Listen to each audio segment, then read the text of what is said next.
How North Korea could start World War III.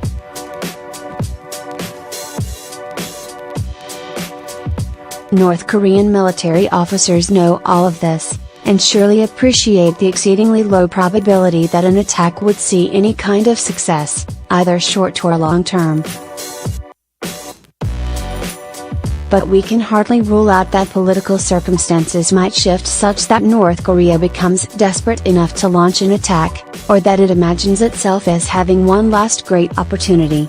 At the very least, preparation rarely hurts. The most intense period of fighting in Korea ended some 62 years ago, but the divide across the peninsula remains the world's most visible legacy of the Cold War. While the Republic of Korea, ROK, has become economically successful and democratic, North Korea has become a punchline. Nevertheless, the Democratic People's Republic of Korea, DPRK, has continued to increase the sophistication of its ballistic missiles, has developed nuclear weapons, and maintains the world's largest garrison state. Pyongyang has also made clear that it isn't afraid to provoke Seoul, and Seoul's biggest supporter, the United States, with aggressive moves such as the sinking of the corvette Kyeonan, and the bombardment of South Korean islands. The general peace on the peninsula has more or less held since the 1950s. Still, while North Korea's power has declined substantially relative to that of South Korea, the idea that Pyongyang might come to the conclusion that war could solve its problems still worries US and South Korean planners.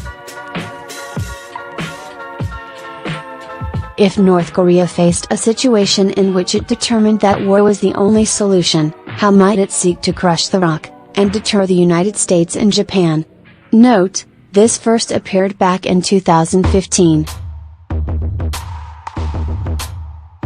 North Korea's best hope for success in peace hinges, as it has for the past 70 years, on the potential collapse of the global capitalist system.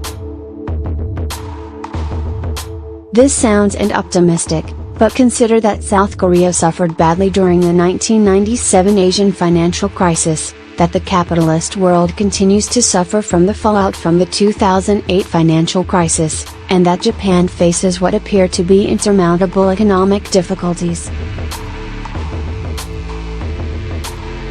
Even if a world economic collapse does not bring capitalism to its knees, another such crisis could put stress on the relationship between South Korea, Japan, and the United States.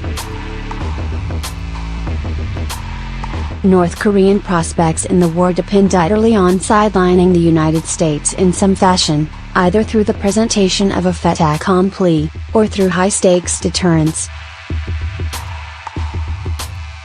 The situation with Japan is more complex, but Tokyo views North Korea as sufficiently threatening that a war would almost certainly incur some kind of intervention, if not necessarily in direct support of ROK forces.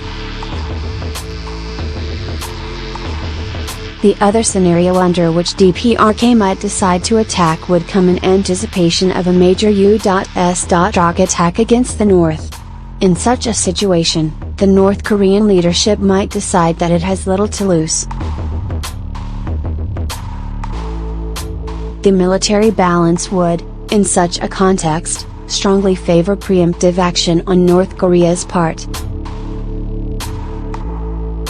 The clearest path to North Korean victory in war depends on a quick defeat of South Korean forces, providing the United States and Japan with a fait accompli that Pyongyang will expect Beijing to back. The North Korean attack would likely involve a classic 20th century combined arms assault, using artillery to disrupt ROK defenses and soften up positions, as well as create civilian panic, infantry to break holes in the South Korean lines, and mechanized forces to exploit those gaps. The North Koreans could well add special forces, potentially deployed to South Korea before the initiation of hostilities, and regular forces deployed by tunnel to South Korean rare areas. The Korean People's Air Force is ancient, and has received no significant infusion of Russian or Chinese technology in years.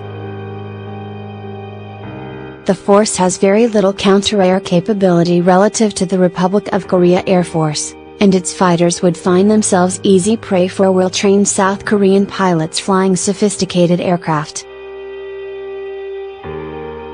The KPA can expect very little ground support, either on the tactical or operational scales, and would likely struggle under South Korean air attacks.